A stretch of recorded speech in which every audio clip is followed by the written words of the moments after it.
কাৰ্বি আলঙত বাস কৰা অনা কাৰ্বি বা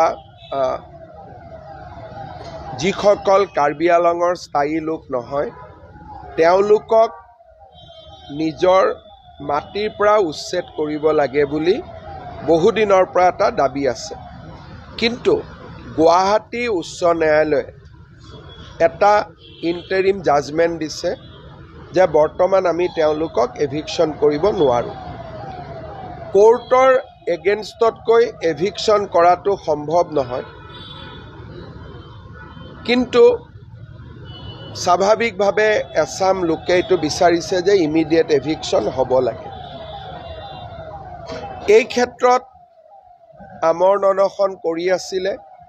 যেতিয়া স্বাস্থ্যৰ অৱনতি ঘটিলে আমি তেওঁলোকক গুৱাহাটী মেডিকেল কলেজলৈ লৈ আহিলোঁ।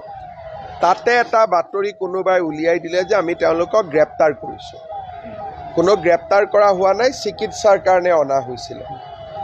DGP তাতে আছে, ময়ো সকলোৰে লগত কথা পাতি আছোঁ আৰু যিসকল মেডিকেলত আছিলে তেওঁলোক এতিয়া ঘৰলৈকে ঘূৰি যাব আৰু মই ভাবোঁ যে বিষয়টো আমি আলাপ আলোচনাৰ মাজেৰে আমি ইয়াক নিষ্পত্তি কৰিব পাৰিম।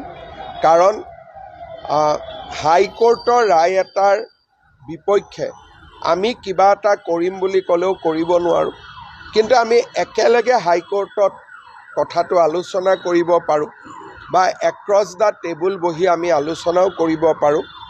মন্ত্ৰী ৰণোজ পেগু তালৈকে গৈ আছে আৰু DGP ইতিমধ্যে তাত উপস্থিত হৈছে। মই ভাবোঁ যে ঘটনাটো আমি নিয়ন্ত্ৰণত আনিব পাৰিম আৰু পৰৱৰ্তী সময়ত যিসকলে এইটো আন্দোলন কৰি আছে তেওঁলোকৰ লগত মই নিজেও কথা পাতিম। মোৰ বিশ্বাস আছে যে আমি সমস্যাটো আলাপ আলোচনাৰ মাজেৰে সমাধান কৰিব পাৰিম। যে তুলিৰাম ৰংহাঙে নিজেও বিচাৰে যে আমি এভিকশ্যন কৰোঁ, কিন্তু হাইকোৰ্টৰ অৰ্ডাৰ হ'লেতো তুলিৰাম ৰংহাং নহয়, ময়ো কৰিব নোৱাৰোঁ। গতিকে যোনেই ঘৰ আক্ৰমণ কৰিছে বা থানাখনতো অলপ আক্ৰমণ কৰিব চেষ্টা কৰিছে, এইটোৱে সমাধান একো নানে। বৰঞ্চ কালি যেতিয়া হাইকোৰ্টে গম পাব যে আমাৰ অৰ্ডাৰ থকাৰ পিছতো কোনোবাই আমাৰ অৰ্ডাৰটো ভায়লেট কৰিবৰ কাৰণে জবৰদস্তি কৰিছে, তেতিয়াতো হাইকোৰ্টৰ আৰু বেছিহে খং উঠিব।